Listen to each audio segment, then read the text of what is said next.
नमस्कार दोस्तों, आज हम आपको सोमवती अमावस्या की पूजा विधि बताने जा रहे हैं। इस साल की सबसे आखिरी सोमवती अमावस्या है, तो इस दिन की पूजा का विशेष महत्व होता है। वैसे तो हर अमावस्या का अपने आप में विशेष महत्व होता है, पर सोमवार, मौनी अमावस्या, शनि अमावस्या के दिन अमावस्या पड़ने से इसका विशेष महत्व हो जाता है। सोमवार को पड़ने से इसे सोमवती अमावस्या कहते हैं। इस बार सोमवार को अमावस्या पड़ रही है। जब सोमवार को अमावस्या पड़ती है तो इसका अधिक महत्व इसलिए और भी बढ़ जाता है क्योंकि ये सोमवार को शिव जी को अर्पण होता है। यह दिन बेहद शुभ फलदायक होता है।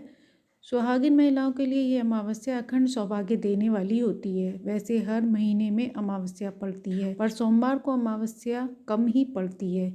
इस बार पौष मास में सोमवती अमावस्या पड़ रही है। इस दिन सुहागिन महिलाओं को पीपल वृक्ष की पूजा जरूर करनी चाहिए। प्रातः काल स्नान आदि कर स्वच्छ वस्त्र धारण कर पीपल के वृक्ष की पूजा आराधना करनी चाहिए। एक लोटे में कच्चा दूध, मीठा जल, चावल डालकर जल में गंगा जल डाल दें। इसके बाद पीपल वृक्ष में जल अर्पण करें। इसके बाद धूप, दीप, नवेद, सिंदूर, सुहाग की सामग्री अर्पण करें। एक पान के पत्ते पे लौंग, सुपारी अर्पण करें। सुहाग की सामग्री में चूड़ी, बिंदी, सिंदूर आदि अर्पण करें। सारी सामग्री चढ़ाकर अपने लिए प्रसाद रूप में थोड़ा सा ले सकते हैं। इसके बाद कच्चे सूत से परिक्रमा लगाएं। परिक्रमा 5 या 7 से पहले लगा सकते हैं। उसके बाद कोई भी 108 सामग्री से आप परिक्रमा लगाएं, जैसे किशमिश, मुनक्का, फल, मिठाई कुछ भी आप ले सकते हैं, पर संख्या 108 ही होनी चाहिए। यदि आप 108 परिक्रमा नहीं लगा सकते तो 11, 21, 31 अपनी सामर्थ्य के अनुसार परिक्रमा जरूर लगाएं। इस दिन की परिक्रमा का विशेष महत्व होता है। सोमवार अमावस्या पर पूजा परिक्रमा करने पर अखंड सौभाग्य की प्राप्ति होती है। घर में सुख समृद्धि का वास होता है। 30 तारीख को प्रातः 4:01 पर अमावस्या तिथि प्रारंभ हो रही है, जो अगले दिन 31 दिसंबर मंगलवार प्रातः 3:56 तक रहेगी। तो उदया तिथि में जो लोग व्रत करना चाहते हैं वह नया व्रत नहीं कर सकते हैं, क्योंकि ये खरमास का महीना चल रहा है। तो खरमास में नया व्रत नहीं उठाया जाता है और ना ही उद्यापन किया जाता है। और जो लोग पहले से व्रत पूजन करते आ रहे हैं वो वैसे ही कर सकते हैं। इस दिन पितरों को तर्पण करना भी बेहद शुभ माना जाता है।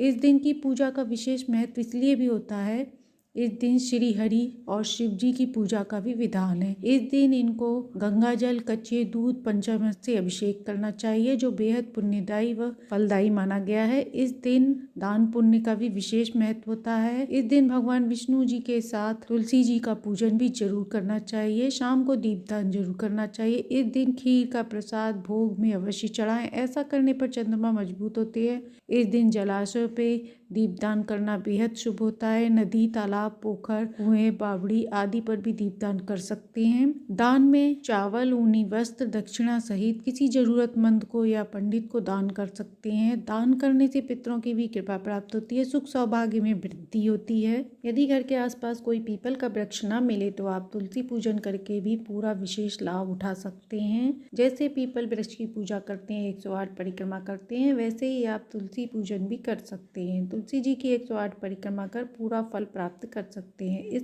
सारी पूजा विधि विधान से करने के बाद कथा कहानी भी अवश्य सुननी चाहिए, जिससे घर में सुख सौभाग्य में वृद्धि होती है, पति की लंबी आयु होती है। पितरों के प्रसन्न होने पर घर में बरकत बढ़ती है, धन धान्य में वृद्धि होती है, संतान सुख मिलता है, लाइफ में उन्नति के द्वार खुलते हैं।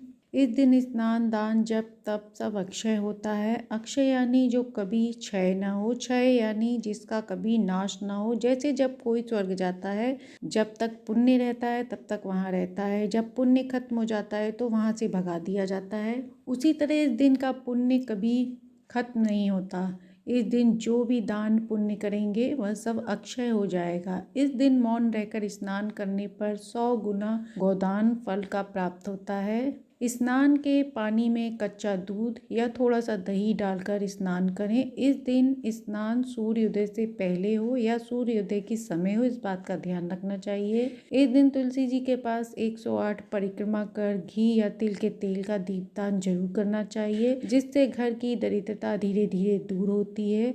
यदि आर्थिक तंगी से जूझ रहे हैं तो इस दिन से लेकर हर अमावस्या पर तुलसी पूजन अवश्य करना चाहिए। इस दिन हवन भी शुभ होता है।